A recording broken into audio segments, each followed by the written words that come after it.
Let me begin by saying the closing of the electro-motive diesel plant in London is a devastating blow to London, and in particular to all of the employees whose livelihoods have been impacted by this decision. Ironically, the tragic news came out on the same day, and within hours of finding out that London had its unemployment rate taken a dramatic drop.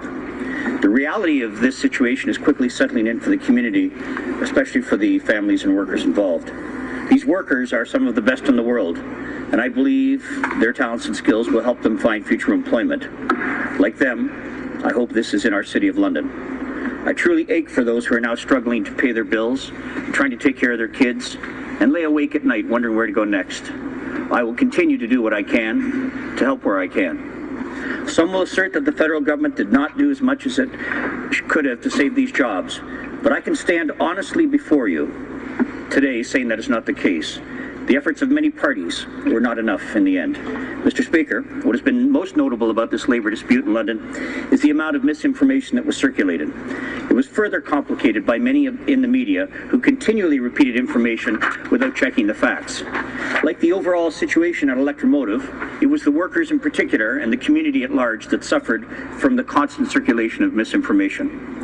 I think it is important that Londoners and Canadians understand the situation more accurately before making judgment of those involved. Let me share with the House some of the myths that were circulating in this past month. The first myth was that electro-motive was a Canadian company that was sold to the American company Caterpillar. The truth? Electro-motive has been owned by several American companies since 1930. And in fact, Electro-motive has been a Canadian subsidiary of different American companies for over 8 decades. It was originally 2 Canadian companies, Winton Engine Company and Electro-motive Corporation, that were purchased and merged by America's General Motors beginning in 1930. In 2005, an American equity firm bought the company and resold it to the American firm's Caterpillar Progress Rail division in 2010. And Mr. Speaker, as I go through, I just want to advise you, please, that I intend to split my time with the honourable member from London North Centre. But another myth, Mr. Speaker, the federal government gave money to electro-motive. Well, the truth, no federal government, conservative or liberal, has given money to electro-motive. Another myth, the Prime Minister visited the plant a few years ago to announce a tax break for electro-motive. The truth, the Prime Minister visited the EMD plant to announce a tax change that would make it more affordable for Canadian rail companies to purchase newer, better, and more environmentally friendly locomotives. This was a tax write-down for the customers of companies like EMD, not for EMD. To be clear, no monies were given to electro-motive, nor were their taxes reduced as a result. In fact, customers like Via Rail, CN Rail, and CP Rail would benefit, as they all run a mix of both electro-motive and General Electric locomotives. Another myth, London's Conservatives MPs did not meet with the Canadian Auto Workers representatives or the workers. Here's the truth. London's Conservative MPs did meet with members of CAW Local 27 in meetings in their MP offices. These meetings were intended to be productive and constructive conversations rather than photo opportunities. There's no shortage of people willing to go to the picket line for a photo op, but as was too often the case, there was a shortage of thoughtful dialogue taking place. I met with workers privately and also spoke to them at a demonstration in downtown London. Anyone with access to YouTube can see it for themselves. Another myth, the federal government has been silent about the electro-motive situation. The truth? Our federal labor minister had private discussions directly with electro-motive, the Canadian Auto Workers, and London Mayor Joe Fontana in an attempt to encourage both sides back to the bargaining table. These discussions took place in mid-January. As the federal government had no legal jurisdiction over this labor dispute, although the province of Ontario did, the federal labor minister appealed to the senses of both sides, but could not order that talks take place. She used her best moral suasion, but neither side was willing to blink. I have not been silent either. I have now conducted more media interviews on this situation than any other issue since being elected. While my comments are not always carried by the press, my message has been the same all along. Both sides should have returned to the bargaining table in good faith to bring an end to the uncertainty that lingered for the workers, their families, and the community at large for more than a month. Nothing could be resolved until talks began. It's also worth noting that I sent a very lengthy letter explaining this situation and my position to several thousand of my constituents. I've been providing weekly updates by email to almost 15,000 Londoners. Another myth, the federal government can legislate an end to this labor dispute. The truth, if only it were that easy. The federal government did not have the power to end this labor dispute through legislation. It was a labor dispute between a private company and their labor representatives. The federal government did not have jurisdiction over this labor dispute. The government of Canada holds jurisdiction over federally regulated workplaces, crown corporations, and the federal public service. Some pointed to the example of recent federal labor disputes at Canada Post and Air Canada, one a crown corporation, the other a federally regulated workplace, as examples of federal intervention. Electro-motive is a private company and is not a federally regulated workplace. Now, I was generally surprised that the union in this case basically let the province of Ontario off the hook. Instead, much energy was wasted trying to blame those with far less control over the situation for political reasons. Our mayor, a former Liberal Minister of Labour, jumped on the same bandwagon. Another myth, the federal government can order Caterpillar to continue electromotive operations in London. The truth, Caterpillar is an American company that can legally decide where it wishes to operate in the world.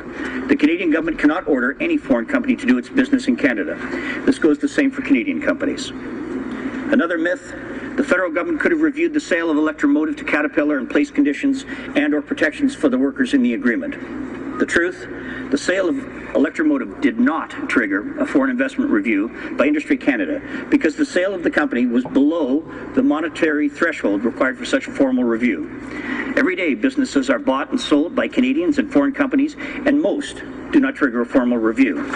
This extraordinary intervention by the federal government is reserved for extremely large and sensitive transactions. They are triggered by the conditions in the legislation, and they are not initiated at the whim of politicians. When the Canadian Auto Workers was asked about the purchase of Progress Rail in 2010, CAW Local 27 President Tim Carey was quoted in London Free Press saying, quote, "This is an employer who has an interest in locomotives and rail. We're looking at it in a positive light." Well, had a review even been triggered at the time, it is likely, based in part on these comments, that the union would have been fully supportive of the sale. There was no indication the trouble lay ahead. Mr. Speaker, I again emphasize that the workers and the community were largely misled on many of the key issues. This did nothing to help bridge the gap between both sides, and I hope both sides have learned a lesson from this. The tragedy and fallout from this is that several hundred unionized and non-unionized workers from EMD, and even more firms doing work for EMD, are left to wonder what lies ahead for them.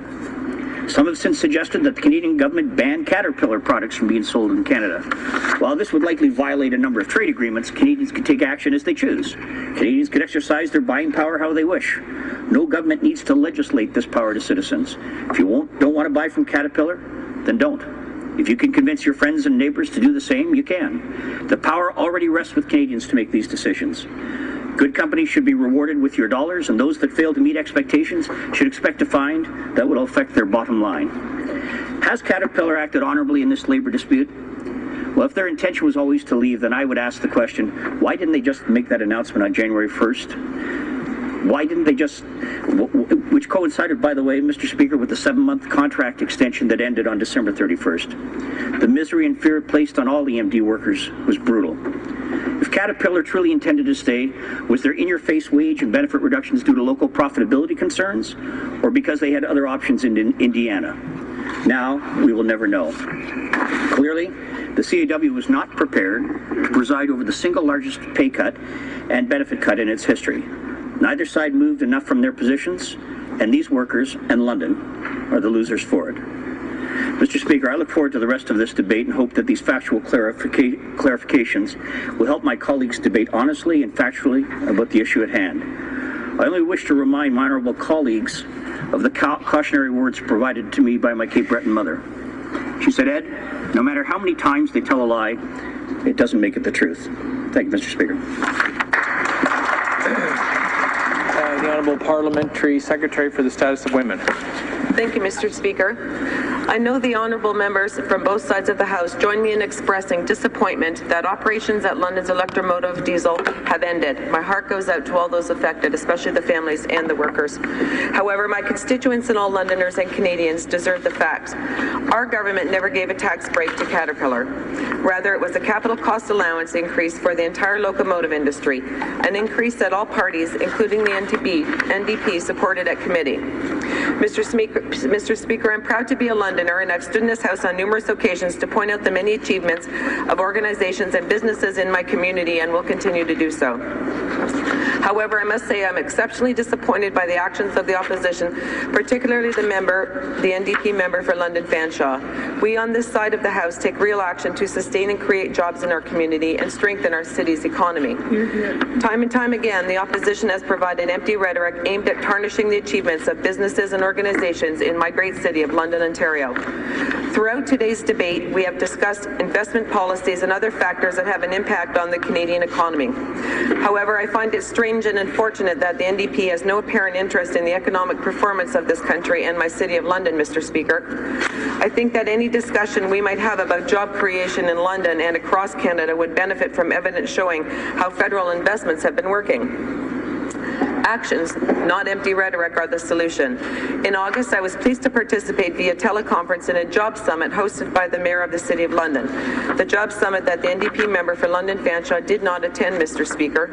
This summit brought together political representatives from all three levels of government, businesses, and other stakeholders from across the city to discuss how together we can strengthen economic growth in our city.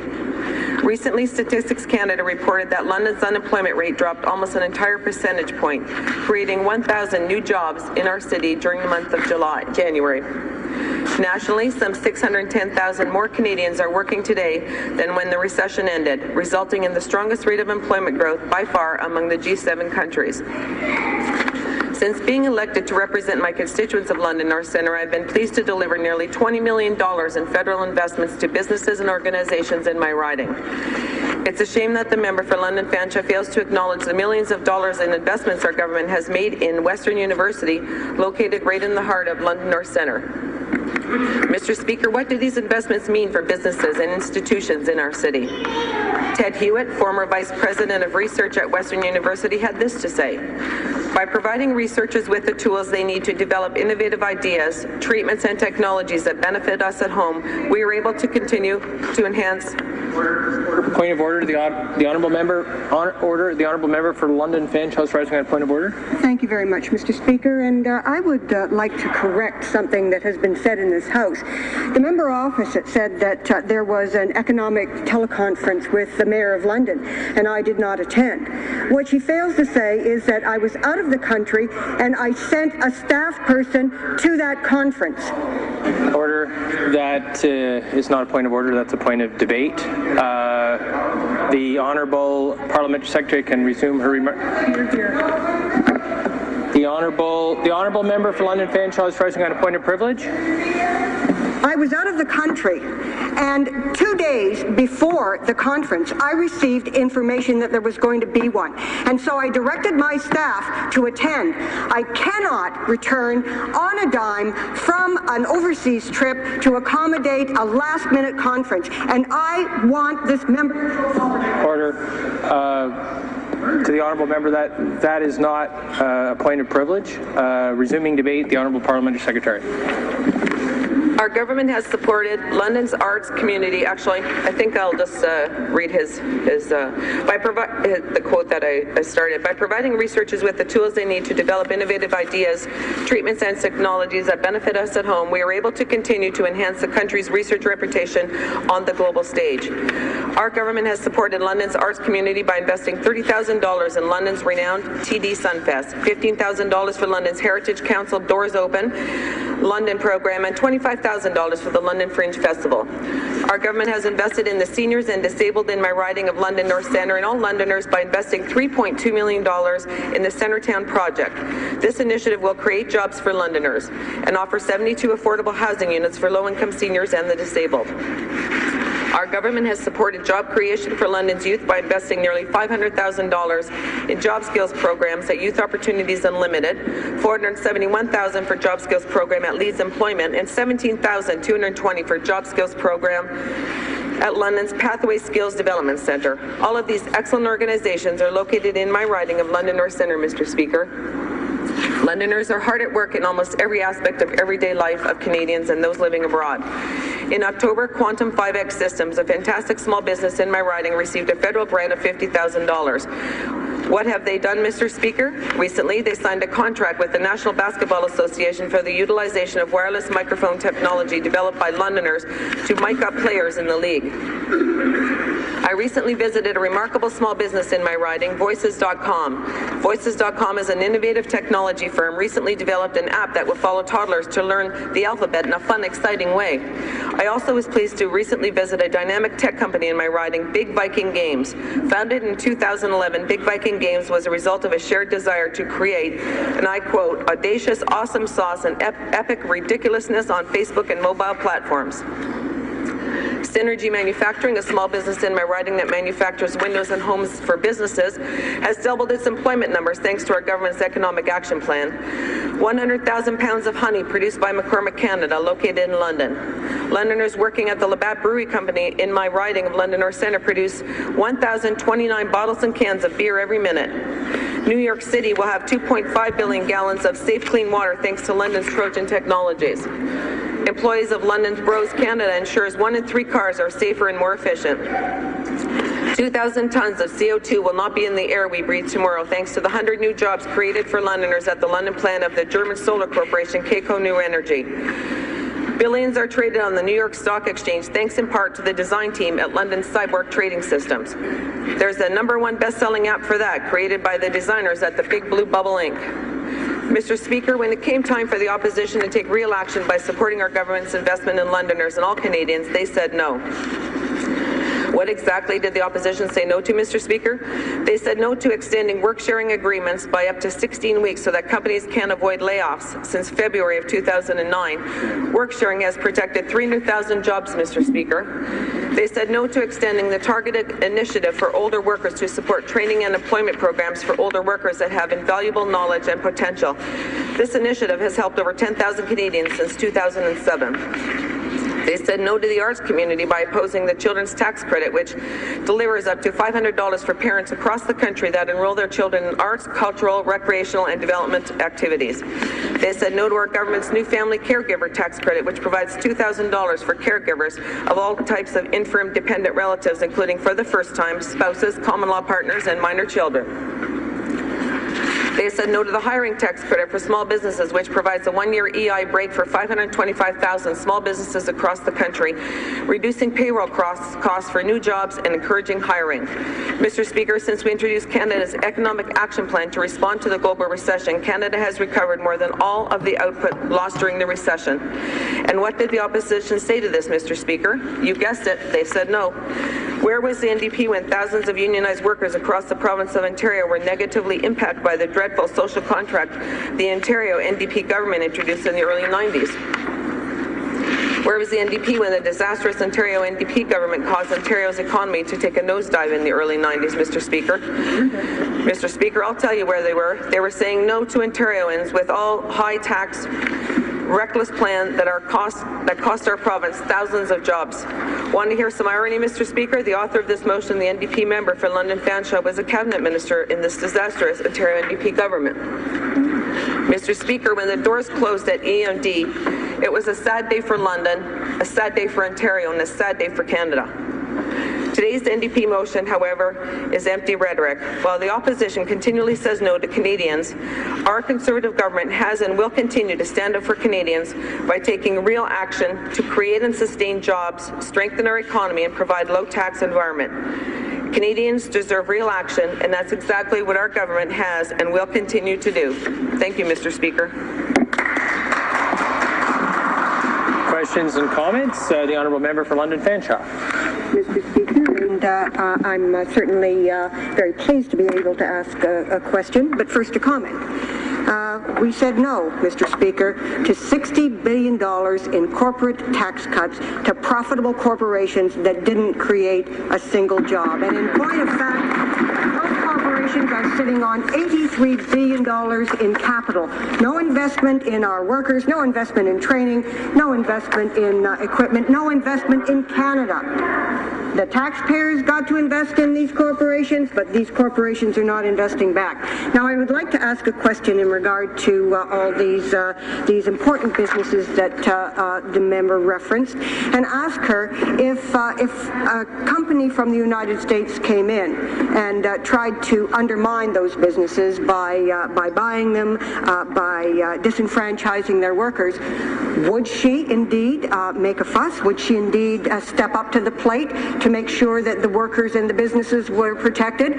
Or would she, like this government, fail to support the workers of this country? The Honourable Parliamentary Secretary. Thank you, Mr. Speaker. I'd like to thank my colleague from London, Fanshawe. We understand, as most Canadians do, that international trade is fundamentally a kitchen table issue, a matter of fundamental importance to the financial security of hardworking Canadians and their families. After all, trade accounts for 60% of our annual GDP, and 1 in 5 Canadians' jobs is generated by trade. The benefits to Canadian families are clear. When we trade, prices for goods and services go down. Wages, salaries, and our standard living go up, and businesses are able to hire more workers. Foreign investments creates jobs, Mr. Speaker. In addition to lower prices, trade also benefits families by providing more choice and selection for goods and services. Right now, we are building better trade relations between China and Canada.